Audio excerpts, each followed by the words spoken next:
and welcome to 9 to 42, the podcast from the team at the Guitar Show UK. Join us for interviews, updates and chat with artists, influencers and those that manufacture the gear that we love.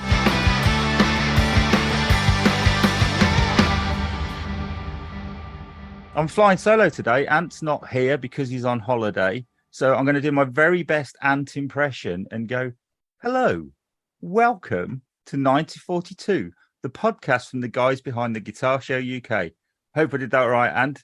So I'm sitting looking at our guest tonight, and I don't know how you describe him, really. Musician, chef. It could be both. So a very warm welcome to CJ Wildheart. Hello. I describe myself as a wheeler and dealer. So I've got quite a bit to talk to you about, and I thought we'd go right back to the very beginning, if that's okay. Your guitar journey from the very start.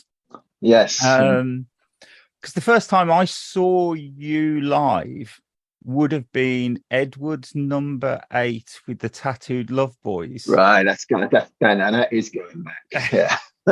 it's going way back. And was it Handsome Mick Ransom? Was that it? It was. Yes, that's the drummer, Handsome Mick Ransom. Oh. I haven't heard that name in a long time. I say you did like one album. I remember the artwork, something about needles.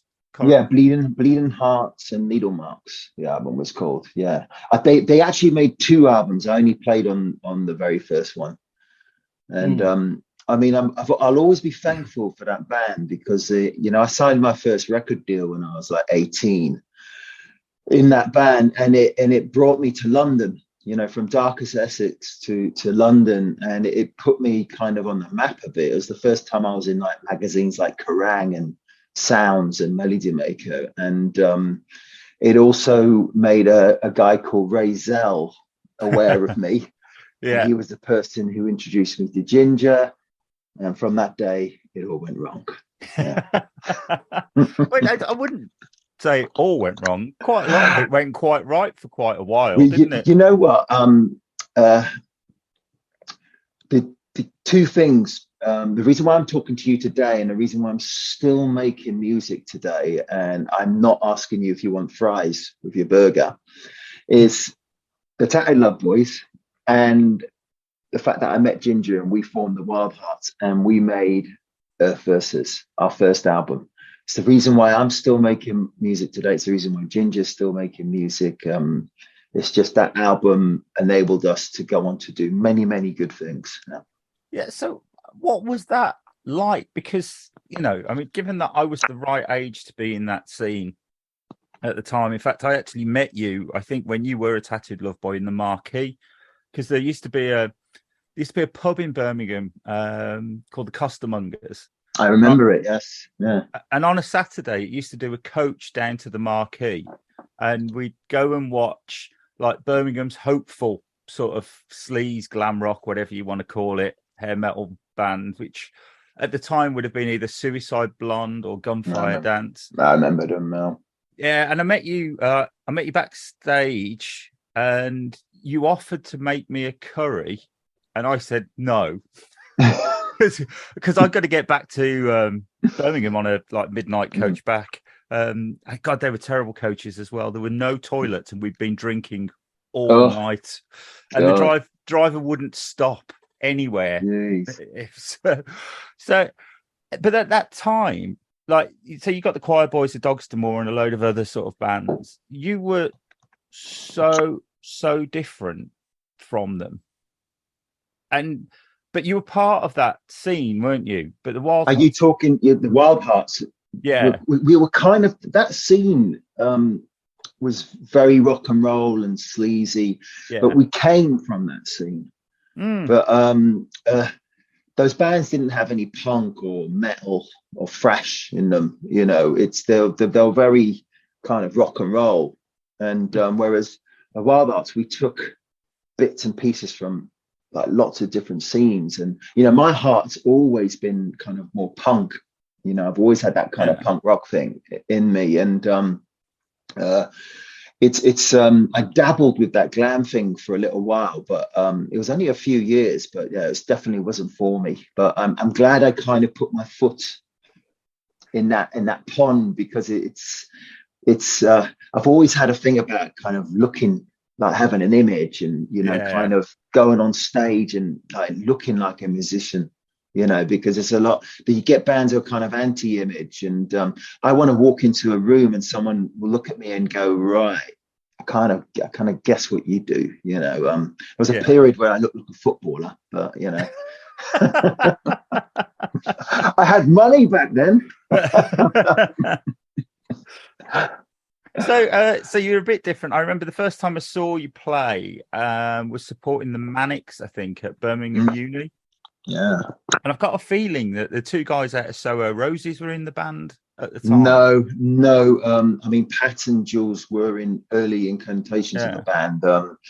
I think we only did one gig with them when Ginger and myself were doing the double vocal thing, but we had two singers before, you know. Ginger moved up to lead vocal and I moved up to that second harmony thing, and that's when Pat and Jules were in the band. But when we supported the Manics, it was Danny and Bam Bam. Oh, right. Okay. Yeah. I just remember coming out of that gig and going into work the following day and going, I've just seen Metallica plays the Beatles, or the Beatles. It just made no sense. And it was just so refreshingly different at the time. And as you say, like, your entire career has come from that, really. And it's still widely regarded as one of the greatest debut albums of all time. It's still my favorite Wildheart album. You know, I love the songs on Earth Versus, and you know, funny enough, it's a 30th anniversary next year of that album, and it doesn't feel like 30 years, you know. But I'm well aware we're old. We're getting to be old men now. Yeah. Well, as I got off the sofa last night and groaned, I'm fully aware that I am an old man now. But I suppose, sort of like, you know, I mean, I kind of knew all of this, but I kind of had a quick check on Wikipedia earlier today. You sort of you do the Earth Versus, it starts to happen, you go in the studio and you're recording the second album, and then you leave sort of like halfway through the second album recording. I was sacked, and I did most of it. I did all of the Fuck album and about 3/4 of Fishing for Lucky. So it was the original like PHEQ album was a double album. So that's what we recorded and rehearsed up. And it went wrong, but I think it's gone wrong many times. I mean, I think there's not a Wildhearts fan in the world that doesn't go, well, this isn't going to last, so let's just enjoy it while it does, and it'll go away for a few years, and then hopefully it'll come back again. Yeah, we're presently on another break. Another break, but it kind of, it's not all bad, because in terms of your career, you go from the Wildhearts to Honeycrack, and I love that first album. Yes, the second album is just demos, isn't it? So. It's just demos. That first album, that's another album which changed my whole world as well.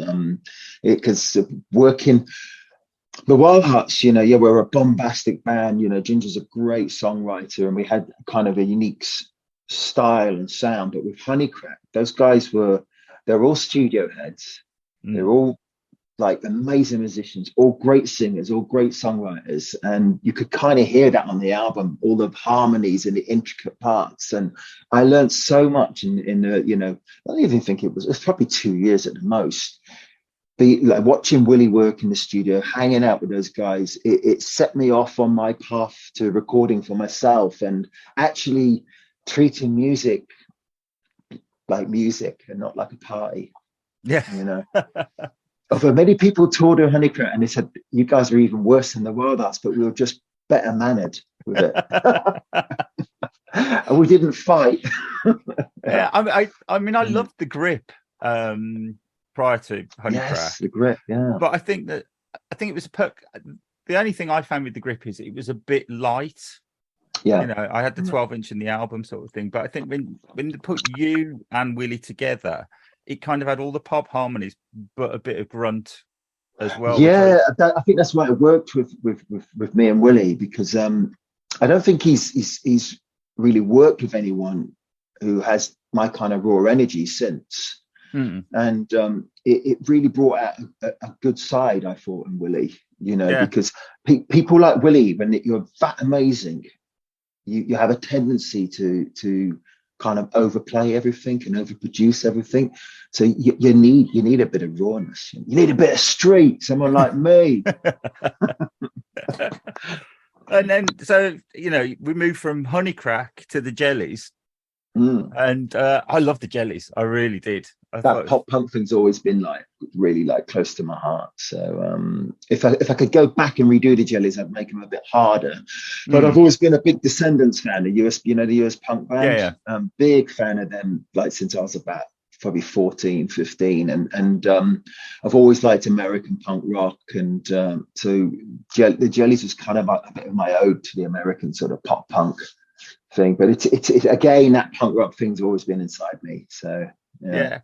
And then you go solo, then the Wildhearts kick up again, and then you're solo again, which I suppose brings us to your new album. My best of one, yeah. Your best of, which I'm very grateful that I saw on Facebook today. It's called Lives and Not Lives. No, it's as in past lives. Yeah. And so talk me through the creation of the new album. Right. I've never even thought I warranted a best of album. I mean, normally best of albums are kind of bands who have had lots and lots of hits, and their best of albums tend to be an exercise in just laziness and easy money, because it's just a compilation. Yeah, it's a compilation. They might put one new song in there, or an acoustic version of an old song, and there'll be some liner notes from the singer and the bass player, and then they'll just print it out, stick it out there, and they get people to buy the same songs again, just in a different package or format. And I just couldn't do that. So when I thought of this, I thought, right, what I'm going to do is pick 20, 21 songs, all the newer stuff, which has Jason Bold drumming on it already, and he's played on my last 4 albums. I will remix, and anything old, I'll re-record and get Jason to play drums on it. And that way you've got a whole album kind of, it just sounds, like an album rather than a compilation tape. And I'm also given value for money as well, because nothing has been lifted as it was and just put onto, an album, put onto a CD. It is all brand new. It's been approached with like it's a volume of music, not a compilation tape. And that's why I put this album out. If it was just going to be a compiled from all my old albums, it wouldn't have seen the light of day. I can't do that, and I can't go down that remastering stuff, because again, you're getting people to buy the same songs. I think it's really interesting. Obviously you can see that I've got the album, and I was listening to it this morning before chatting to you today, and take like a Jelly song like Lemonade Girl, and you've is that how you would go back and do the Jellies now? Because it is tougher. Yeah, and even like the Honey Crack stuff on there is a lot more punk sounding, because there was always that punk element to Honey Crack, but for me it was watered down by the Beatles sort of influences coming in, and that's definitely Willie's stance. Honey Crack kind of, I can't listen to the Beatles anymore. I did see one of your posts that said you didn't like the Beatles and you were sorry about that.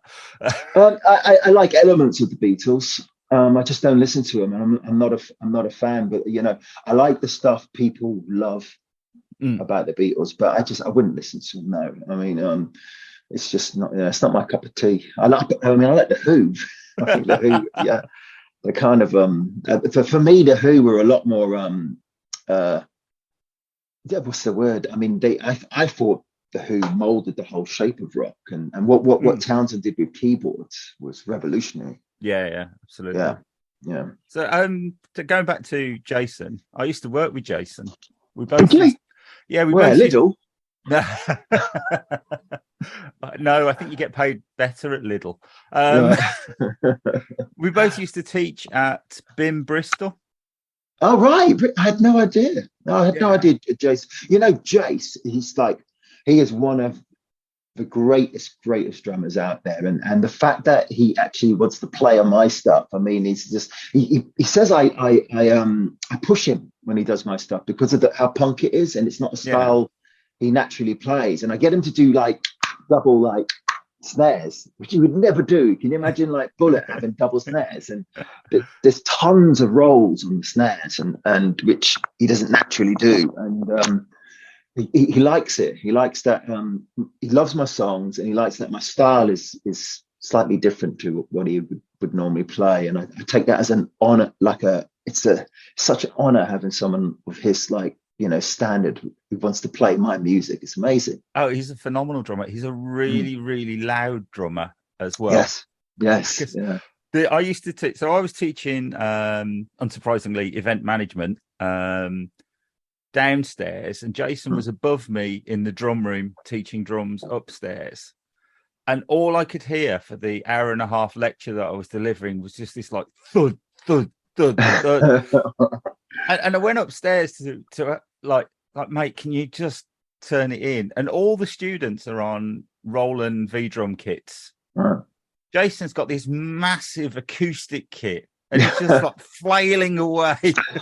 I mean, he's an animal. I mean, and the fact that he drums barefoot as well, he doesn't wear shoes when he drums. It's insane. But no, I mean, he enabled me also because I've been used to working with like straight punk drummers or straight rock drummers. Because of Jace's style, I can do faster stuff, and I can add a bit like more metal to some of my stuff, and that double bass drum thing he does, which is amazing. And I've got a song called Fubar, which I would never have been able to record with any other drummer I've ever worked with, because they just wouldn't be able to play that song. And it's great. He's enabled me to like explore stuff I would never have explored. So yeah, I can take my hat off to Jace every time. Yeah. So who's going to drum on the forthcoming tour? I've got a guy called Craig McKay. He's a, I don't know what he is. He's a fine artist and an amazing tattoo artist, and he's based down in Shrewsbury. But he's also a metal drummer, and he's one of his favorite bands are the Wildhearts. And he approached me saying, "I can actually play like Jace, and he's one of my favorite drummers." And then he sent me like an album of one of his past bands, and I said, "Oh, yeah, you can play, man." You can play. So it's great having a drummer who can, mimic Jace. And it also means like when I tour, this month, I can put some of the heavier stuff in there and some of the faster stuff, which I couldn't play on the last time I played solo. I couldn't do it. So we should talk about this forthcoming tour. I'm quite excited. I've dubbed it the Wildheart 3 tour. Yeah. So it's Scott Sorry, it's Grand Theft Audio, and yourself. And it's seemingly you announced this about 6 months ago, I think. It was, yeah, it could be. It was, I mean, well, actually, it was back in March, I think we announced it. March. So it will be 6 months. Well, 6 months, yeah. So how did that come about? I said to my manager that I wanted to do a handful of dates when the Best Of album came out. And, I haven't done any shows in over 5 years, and it was only going to be a handful of shows. And then he said, Scott would like to tour as well. And I said, well, why don't we tour together? And he said, yeah, we'll get a third band on. And I said, well, Richie's got an album coming out, and I know he's doing some shows. So I said, oh, that's a really good idea. So that's how it came about. And it's on paper, it's a really, really sound and solid idea. I'll be honest with you, quite a few bands are postponing tours this autumn, and there's a reason why, because there's a crisis going on and people haven't got ready cash.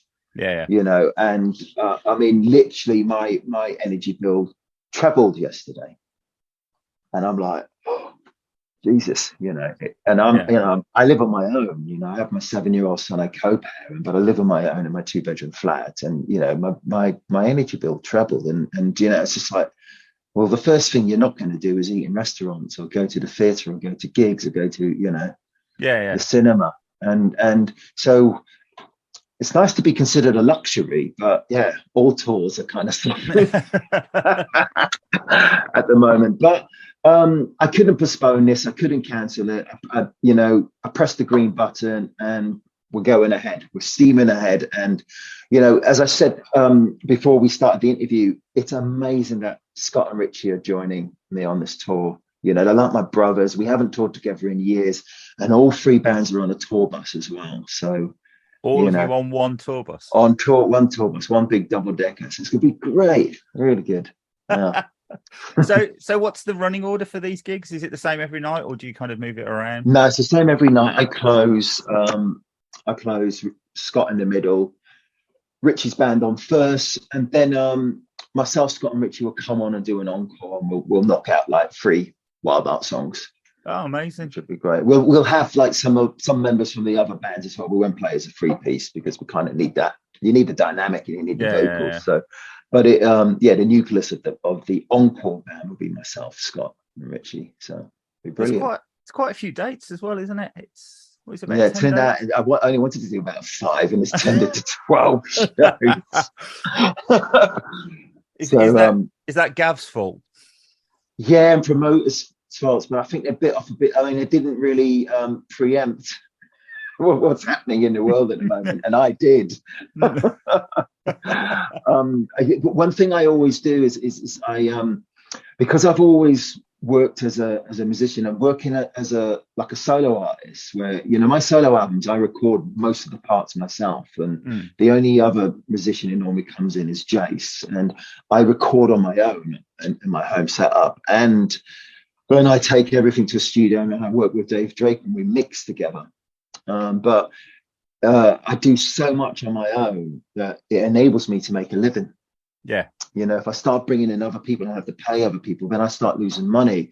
So I'm so used to working on my own, you know, with the hot sauce and with my albums or solo albums, that it's really hard for me to come out of this bubble. And what I'm doing is coming out of this Soul Trader bubble and going out on tour. And there's a reason why it's been 5 years. Have you kind of struggled? I just think that if you've laid down, let's just say there's probably 4 guitar parts minimum on each album, and you've played them all, but all of a sudden you've got to stand up and you've got to sing them as well, and another guitarist has got to take half of the guitar work away. Have you kind of struggled to go, oh, I'll play this bit, no, I'll play that bit? Oh, I don't know. Not at all. I've got 2 other guitarists. Oh, wow. So I've got Ben Marsden, who's going to take care of all the solos because I don't want to play the solos. And then I've got Dave Norris, who's going to do all the melodic guitar. And then I'm just going to do most of the rhythm and just really, really hone down on the vocals. Because when I toured last time solo, it was too much, like doing all the melodic bits, lead solos, singing. I didn't enjoy it. So I really want to just, you know, singing is something I really love, and I really just want to really push the fact that, you know, I'm fronting the band, I'm the lead vocalist, and it's great having the 2 guitars. I don't need, last time I toured I had backing tracks and I didn't want to use them this time. So no, it's always a bit odd, isn't it, backing tracks? It's there's too much that can go wrong, and then if the backing tracks do go down and you're relying on them, it's really scary. Yeah. So we're rehearsed up not to have backing tracks, and there's 5 people in the band, including myself. So what band was Ben in? I recognise the name. Right, Ben played in the Main Grains with Danny. Danny had a band called the Main Grains, but he also plays with Warner Hodges, the Warner Hodges band. Warner Hodges from Jason and the Scorchers, and he plays with another American artist called Ryan Hamilton as well. So you know, he's always busy, Ben. He's always busy. I got offered some shows in October, but I can't do it because the other guys in the band are all off out doing stuff. So you posted on Facebook that you would start looking for another band to next year. Join next year. I am. Yeah, I mean, contrary to popular belief, the Wildhearts were on wages for about, 3-4 years, and we were on a good wage, and we were all on wages throughout lockdown from the band's company. And I don't know how. I mean, I started getting people asking telling me, "Oh, we've heard that you guys are really struggling during lockdown. We can get you grants and that." And I said, "We've been on wages constantly through lockdown, and we're on wages for the foreseeable. And wages stopped this year, and the band is basically, our company's folding, our management, they won't be working with the band. We're not a viable, we're not a band at the moment, so there's nothing to manage, there's nothing to put out, there's no gigs. We've cancelled so many shows this year, and it's kind of got to the point now where I can't, it's really hard for me to at my age, being a band like Wildhearts. It just keeps on stopping. There's no security there. And 1 minute we had a great company, we put out two really good albums, we were all on a wage, just could have carried on for a long time. The next thing we all fall out, and it's all gone wrong again. So I need to find something steady and something. I don't earn enough from being a solo artist and from doing my hot sauce. There's a wage missing now, and I need to fill that gap. Yeah. And I don't care how I fill that gap, because all I care about is supporting my son, supporting my, I have a partner, who's moving up here at Christmas. And I just want to bring home the bacon. And if I bring home the bacon by joining another band, that's wonderful. But if I bring home the bacon by getting the day job, that's just as cool for me. I'm not one of those jaded old rockers who thinks he's John Bon Jovi, So I'm assuming you'd be looking to join some kind of punk band then. I'm not actually looking at the moment, but I'm open. I'm open. I mean, when I've made gentle noises that I am going to be looking for a band to join, and I've had people approach me, but what they don't understand is this is how I've earned my living. This is how I've earned my living since I was about 18. Yeah. And I've only ever had a couple of day jobs for a few months, ever. I've always earned. And so if people are, "Oh, why don't you come and jam?" Or, "Why don't we do this? It might be fun." You're talking to the wrong person. I don't do this because I want to jam, or it could be fun. I do this because it's my job. And if I don't get paid, I don't play. And it's that simple. You wouldn't go up to any professional musician and go, "Oh, why don't you come and jam? It might be fun." They'll look at you and go, "All right, go talk to my manager. He'll tell you how much I charge." Yeah. So I tell you what I did the other day. I played on a track. Do you remember a band called 1 Minute Silence? I do. Yeah. Well, Massimo, their guitarist, is doing a solo album, and I played and sang on one of the tracks on his solo album, which was really good, but he's a professional musician. He's well aware that I have a fee. Yeah. So I will start looking for hopefully a working band, but I think I draw the line at tribute bands. Yeah. You won't see me in a wig playing on my knees pretending I'm Slash. You had the hair for it with the tattooed Love Boys, though. Yeah, I'm about a foot taller than Slash. Because it's a guitar podcast, we should talk about your gear, really, and what you're taking out. You can probably see behind me, I've got Lucy on the wall. Yes, I see. I was going to recognize that guitar from somewhere, and she's such a beautiful guitar there. So are you taking out Lucy? And Mabel. So Mabel's the Epiphone 335. That's my £120 Epiphone that's had more love slung at it than any other £120 guitar in the entire history of guitars, I think. Yeah. So it's had pyrography over it, hasn't it? Yeah. So and now it's got your Devil Spit Sauce logo on it. Yeah. Some skulls and some other things. So how did that come about? Right. How I got Mabel was BA lost our gear when we were touring in Japan a few years ago. So they lost Lucy. So the promoters hired me in a vintage 335, and I loved it. And I said, "I'd like to buy it." And they said, "It's £8,000. And I just told them to do one. There isn't a guitar in the world worth that sort of money. It just isn't. And that's almost car money. And I'd rather have a car.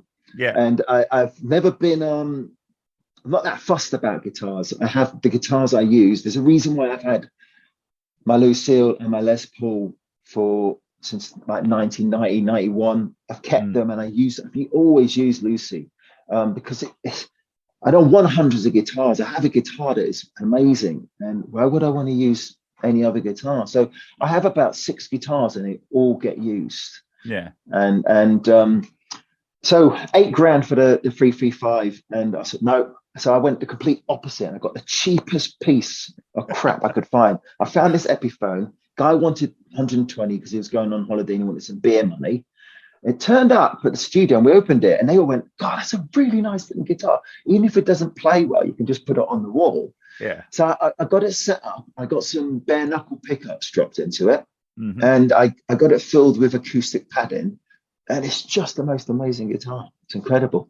It probably plays better than any of my guitars, and it stays in tune better than them. And it's just amazing. And then Cy Easton at Wood Tattoos, he did all the biography on it, and it looks like a weapon now, or something, you know, the devil might give you as a gift. It's amazing.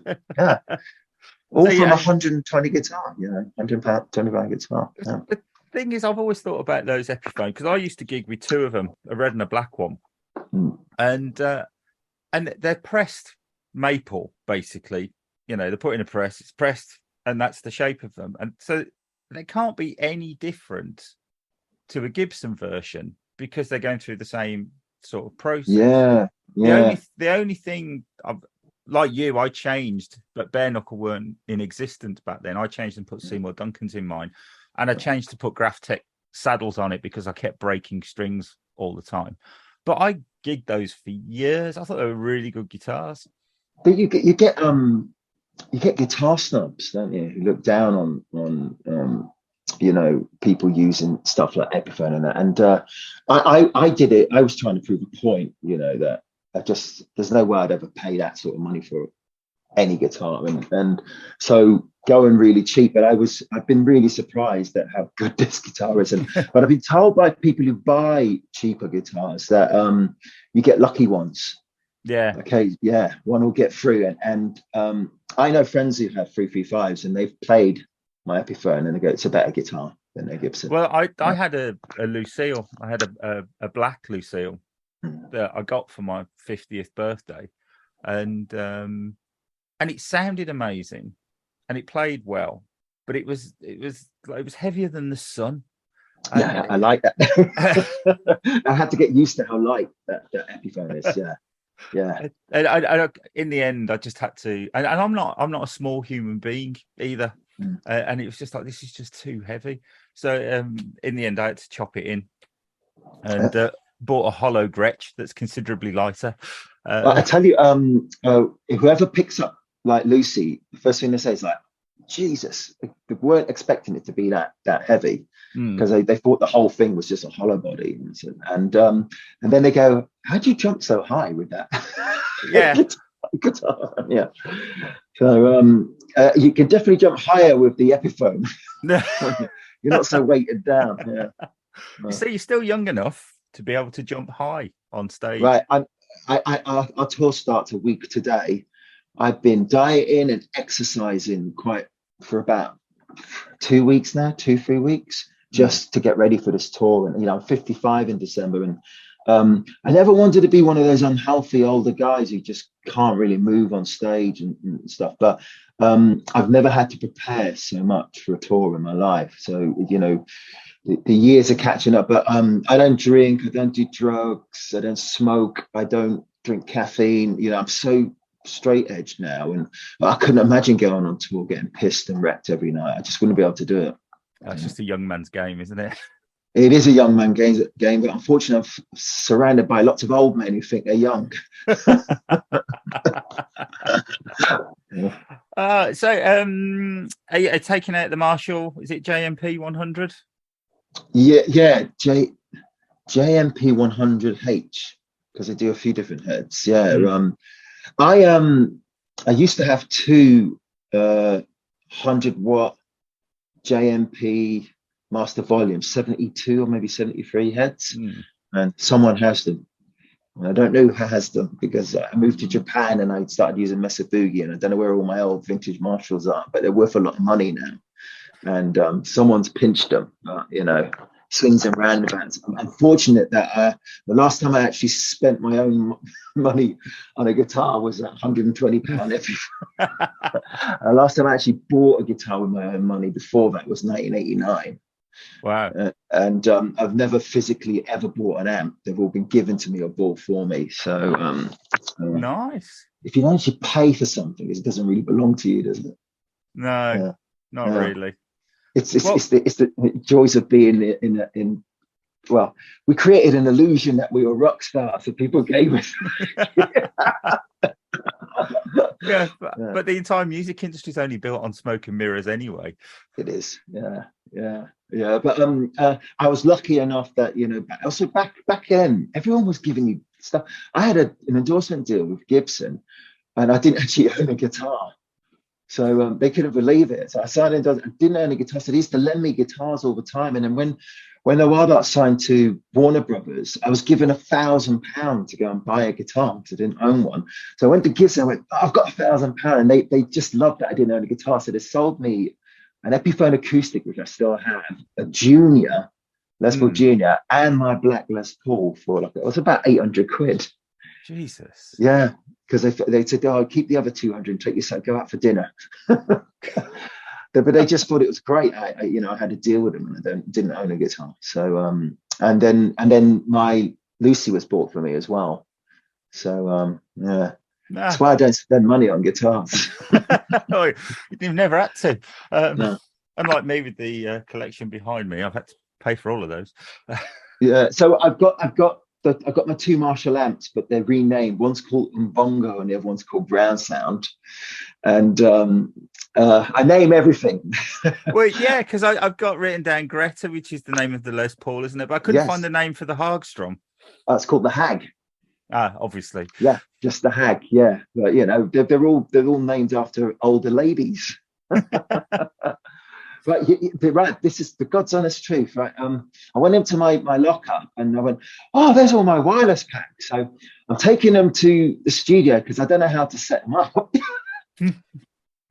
I've never set them up. I've always had guitar techs with me, so I don't know what to. I looked at it and I went, "I haven't got a clue what to do." So Ben, my other guitarist, knows how my gear is set up. So I'm going to take him with me and I go, "Can you just sort this stuff out for me?" Just hand me the bit I need to clip onto my belt. I just need to make sure it's all working, and I don't know the first thing to do. And it kind of, I can get a guitar sound out of any amp and any guitar, but when it starts getting a bit more technical, I'm a bit lost. And I don't use effect pedals either. I just use a lead and an amp. Yeah. So I'm a bit old school like that. But I always figured that there was just too much running around for a lot of pedals, to be honest.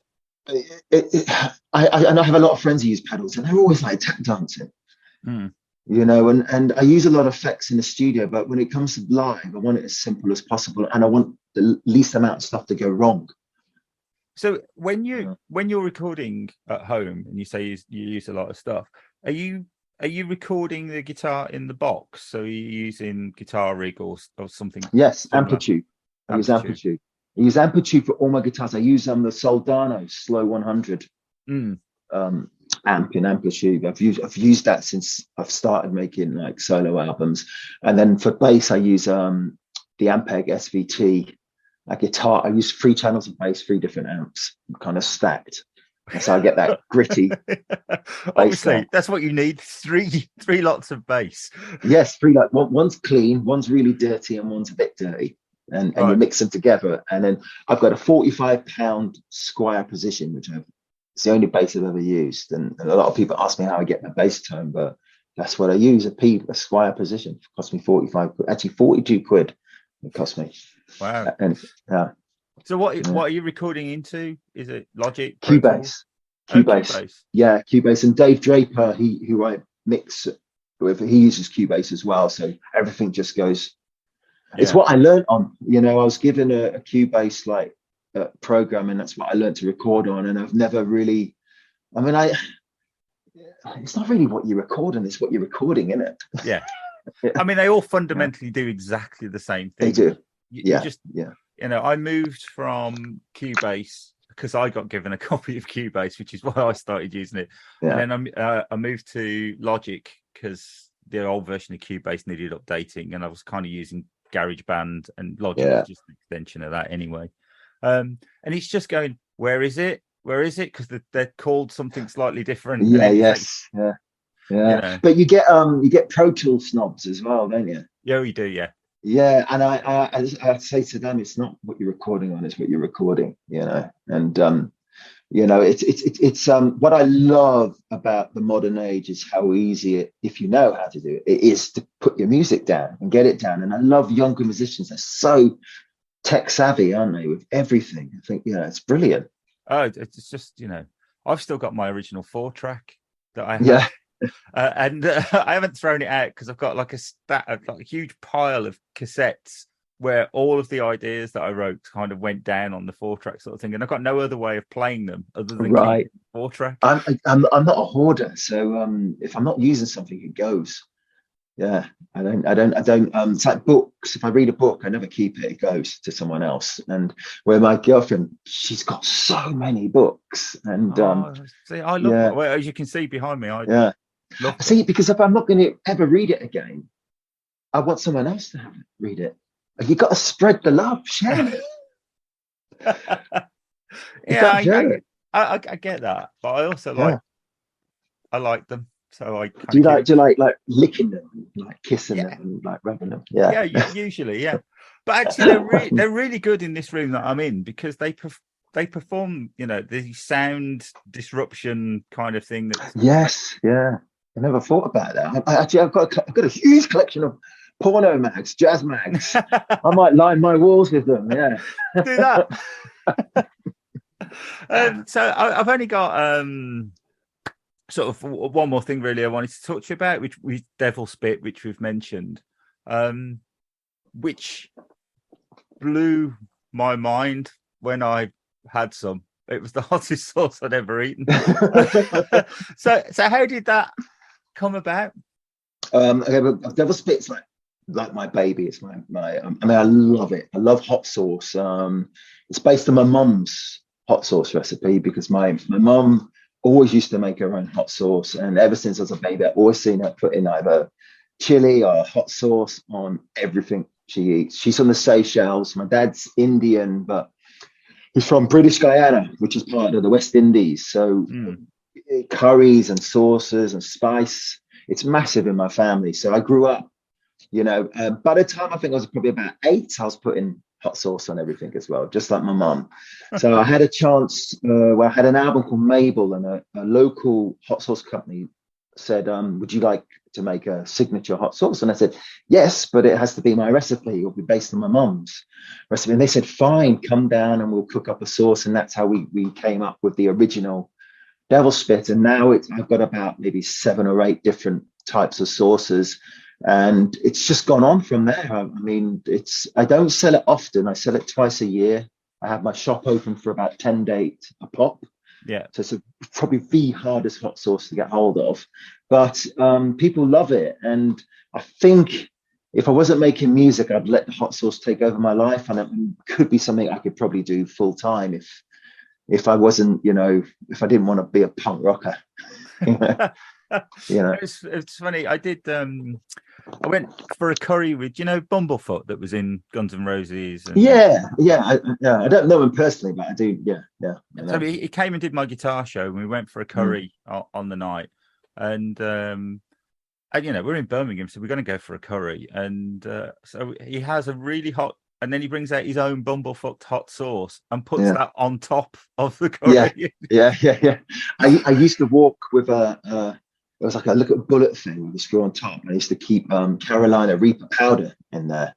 And Reapers are like one of the hottest chilies in the world. And whenever I was in an Indian restaurant, I used to be like this and just poke it. And people would see me do it and go, what are you doing?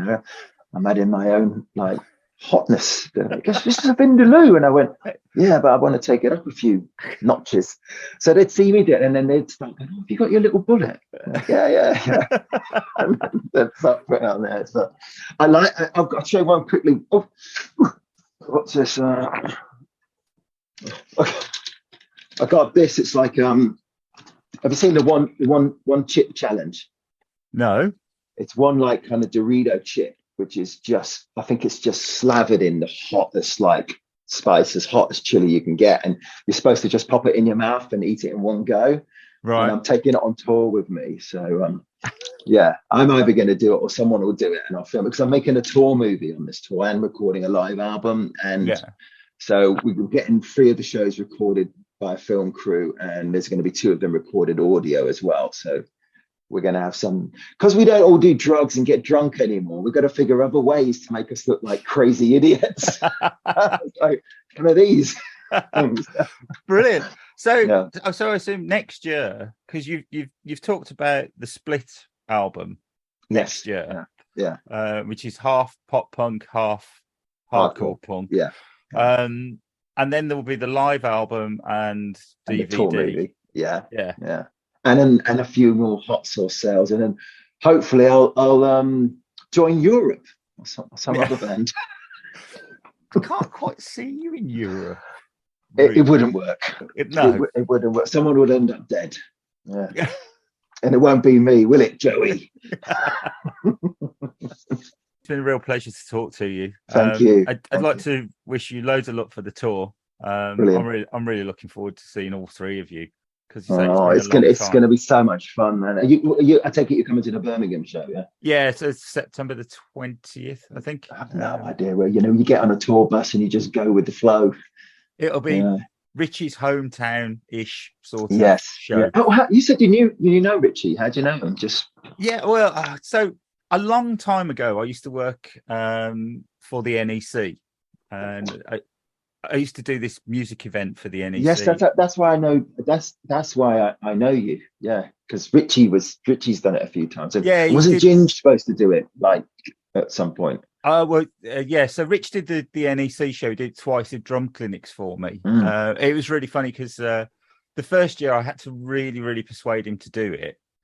By the end of the first year, he was like, "Can I do it again next year?" This is amazing.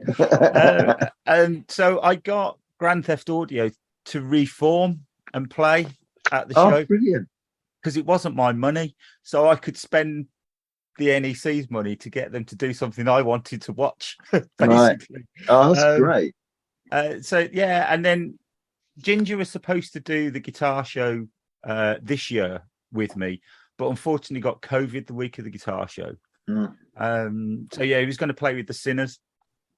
Because Neil Iverson is one of my exhibitors at the guitar show with his own brand. Does he makes guitars, doesn't he? Yeah, beautiful, absolutely beautiful. Yeah, I've only you know how I feel about guitars. I would never buy one of them. I bet they're like £2,000 or something. I think you might find them more like 3. Oh, you're a mug. Seriously, if you spend that sort of money on a guitar, you're an idiot. You're an idiot. There's much better things you can buy for £3,000 than a piece of wood with some strings on it. But much better things. I've known Gav for quite a while as well. Your manager. Oh, Gav's great. Yeah. He's really good guy. I mean,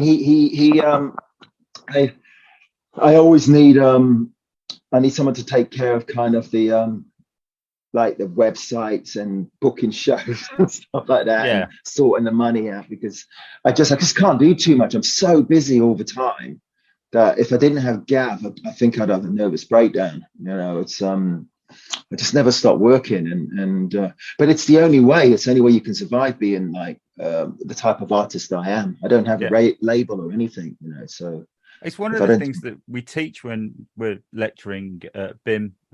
Is these days, if you want to be an artist and a professional artist, it's about having a portfolio career, and it's not, you're not going to earn millions anymore. I know Adele does and Ed Sheeran does and blah blah blah, but the vast majority don't, and it's about having something else to do as well. You need like I said, as a wheeler and dealer, it's all different streams coming in, and one of my streams is run dry, so I have to. I'm looking around. I've been offered some unusual jobs as well.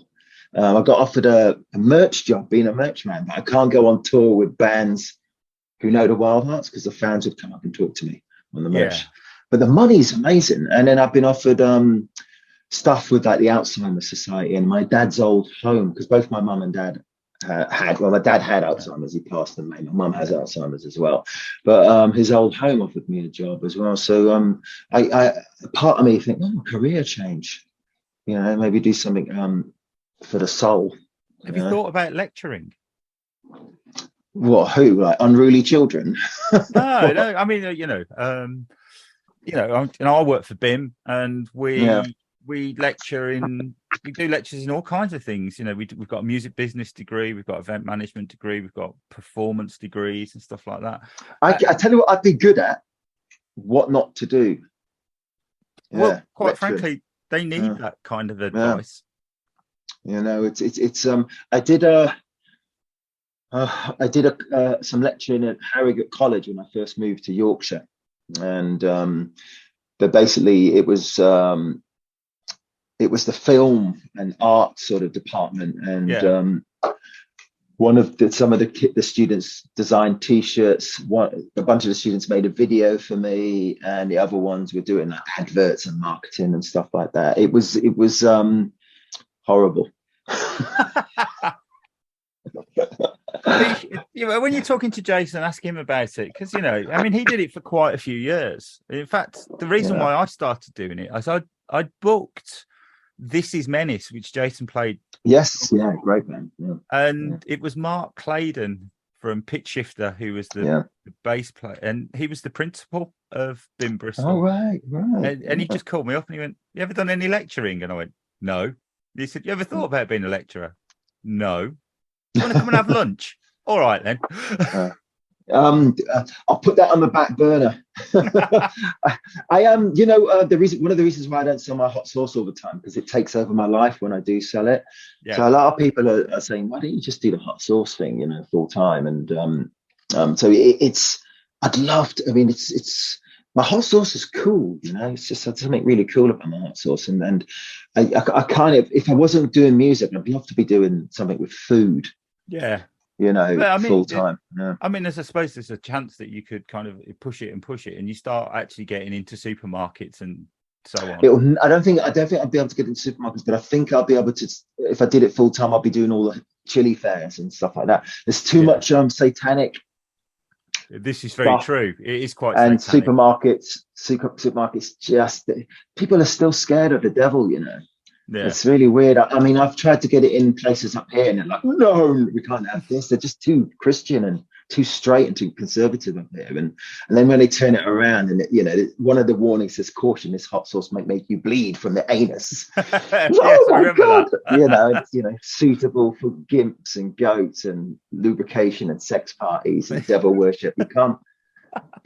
You'd like to think people have become more liberal, but they're not. People are still really like tight, people still frown upon tattoos and stuff like that. You know what I mean? It's just I do. My office, not here, I'm at home now, but my office that I work out of is in the back of my mate's tattoo studio. So right. It's the looks you get when you're opening the doors up in the morning and sort of going in. You just think, it's probably the most successful shop, if you like, in the area where we are. Yeah. It's just it amazes me how snobbish and how conservative people are. Even people who think they're like really liberal, people who think they're like free, they still have hang-ups about other people, other creeds, other colors, and it really does my head in. But the world's never going to be one big love fest. It's just we're not programmed. We're not. It's not in our DNA to be like that. So.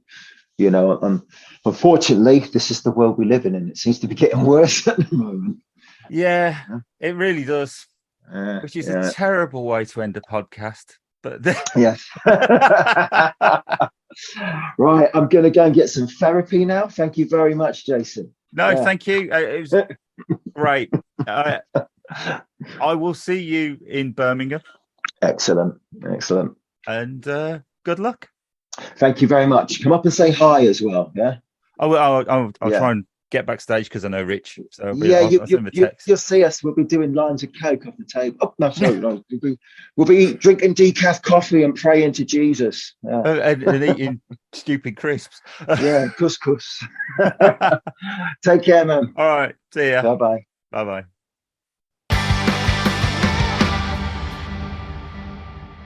Well, my work here is done, because if you think you're a reluctant podcaster, then think again. That was superb. Oh, I'm not sure it was superb. I haven't listened to it back yet. I have. It was very good. I thoroughly enjoyed it. Oh, I really enjoyed the conversation. I thought CJ was a top fella. I mean, I have been a big fan for a very long time, so it's quite nice to get to talk to him. Yeah, and I knew very little about him and really enjoyed the conversation. He came over really, really well. I don't know what he was clanking away on the Zoom call in the background, because he kept clanking around on something. And apologies, we only have the Zoom audio. CJ wasn't really a kind of a techno person, was he? I don't know. He's managed to record all of his albums at home. I think he's set up, but there we go. They have a bit of a blind spot when it comes to podcasting. Yeah. Podcasting even.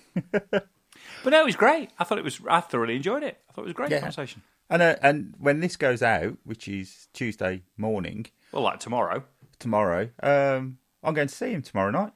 Oh yeah, yeah. Oh dear. Oh wait, I feel like we should have waited and for an extra day, and then you could have given a gig review as well. I'm sure it will be very good.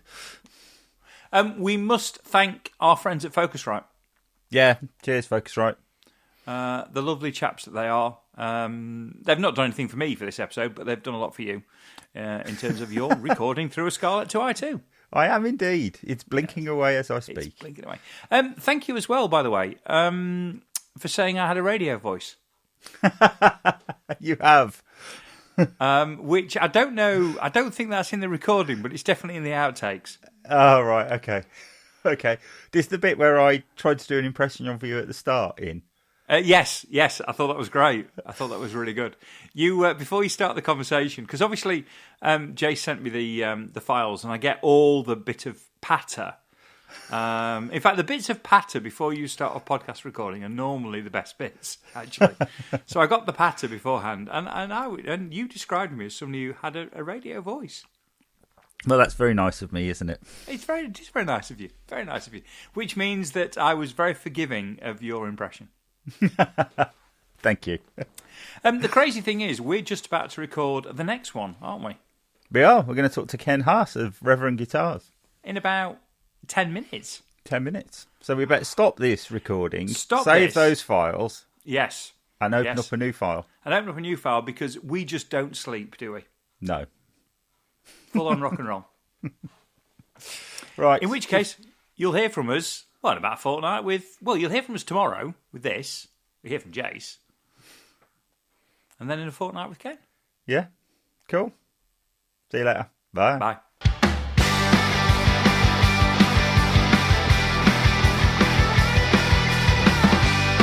Thanks for listening to 9 to 42, the podcast from the team at the Guitar Show UK. If you've enjoyed the show, then please remember to hit the subscribe button and share with other like-minded souls. For more information about 9 to 42, please follow us on Facebook, Twitter or Instagram at the Guitar Show UK. This has been an A Short Stories production.